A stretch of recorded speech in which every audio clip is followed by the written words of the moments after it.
Well, here are some facts for you tonight, America. Do you know that 92% of Americans believe in God? 92%. Why are we having the argument? 92%. 83% believe public schools should celebrate religious holidays. 66% say they're going to celebrate Christmas as a religious holiday, honoring the birth of Jesus Christ. Only 6% of America does not celebrate Christmas at all, and 3% are not sure how to answer these questions. This is who America is. We are a faith-based nation. We have people that disagree on which faith, but we believe in God. Not all of us. We don't need to jam God down throat, but also we don't need our traditions changed. Because here's what's happening on the ground today. Teachers at a second grade class in Taunton, Massachusetts have given an assignment to their class. Here's the assignment. Make a drawing, a Christmas drawing, something that reminds you of Christmas. Well, an 8-year-old student knew exactly what he wanted to draw. He and his family had just visited a nearby national shrine of Our Lady of La Salette. In that shrine, they have a crucifixion statue. So this is what the 8-year-old drew. Perfectly appropriate. It's a stick figure of Jesus hanging on a cross. Maybe more appropriate for Easter, but it still works. Christmas is, after all, that guy's birthday. The crucifix happened to be fresh in the mind of this 8-year-old boy. Now, imagine this 8-year-old boy. He must have been so excited to see how his teachers would react, you know, like Ralphie in the movie A Christmas Story, eager to win his teacher's approval of the Red Ryder story he had just concocted.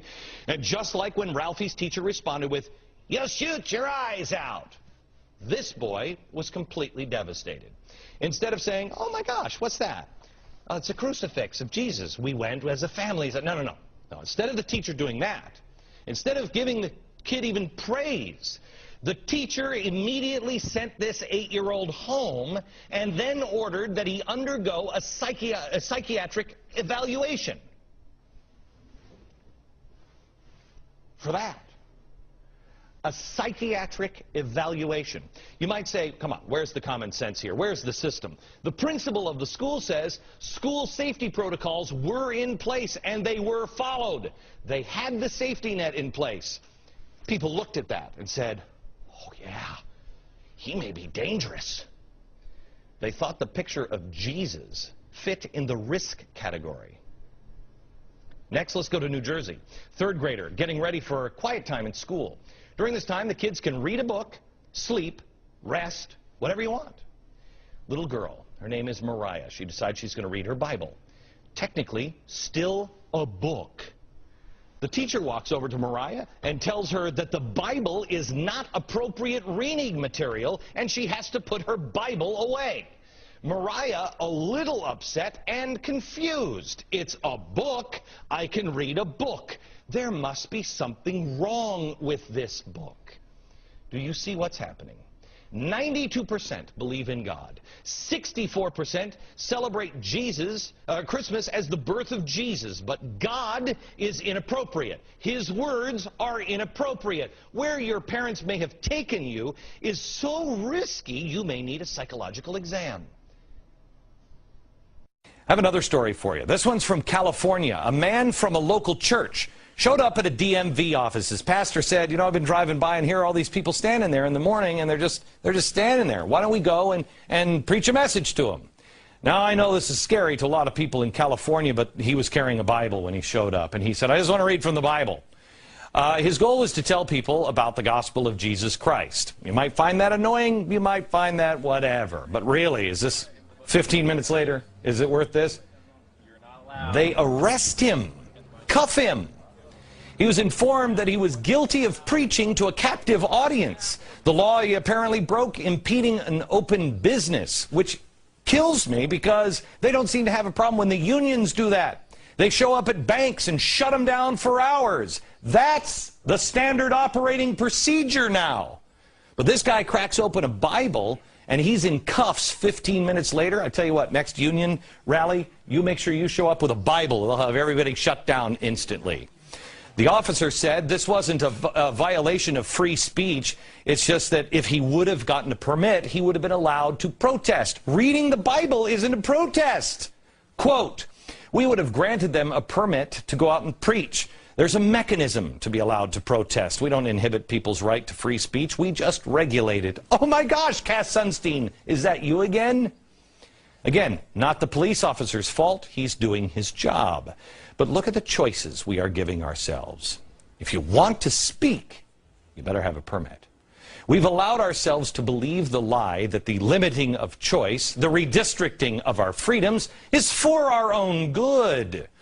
A big reason for that is because we're being told a lie over and over, and that lie is really now sinking into our youth because we, as parents, dropped the ball. Our kids are adrift in a sea of filth and lies. Watch this. This is the latest Superman comic book coming out. It's from the 900th from DC Comics. Here it is. There's Superman.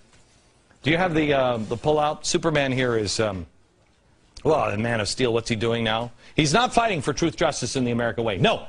He's renouncing his citizenship. Quote, I'm tired of having my actions construed as instruments of U.S. policy. Truth, justice, and the American way is just not enough anymore.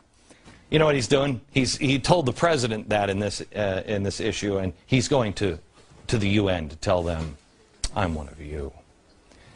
Women, no. The federal government is on the case. The real threat facing America, the terrorism of prayer. An assistant special education teacher in Brooklyn was fired over this.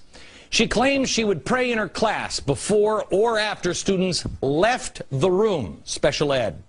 She read the Bible during lunch break, and she also led other teachers in a prayer group.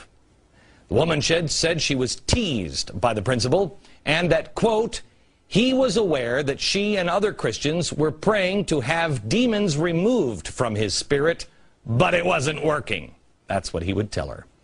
The woman, who was also disabled, also claims that he criticized her for not using the elevator. Or for using the elevator, he told her, you should take the stairs. Quote, why don't you just pray yourself up? Well, she's been punished. She was sent to the rubber room. That's where the teachers accused of misconduct, like fondling children, are sent away from the students. Sometimes in New York, they're there for years. Well, this teacher spent a few weeks there before she was fired. Oh, yeah, they got her out right away. Now she's suing the Department of Education and the school's principal, while her former union rep appeals her firing. Don't worry, America. The NEA, the Teachers Union, and the Department of Education are keeping your kids safe tonight from teachers praying about your kids while they're not in the room. Thank you, federal government.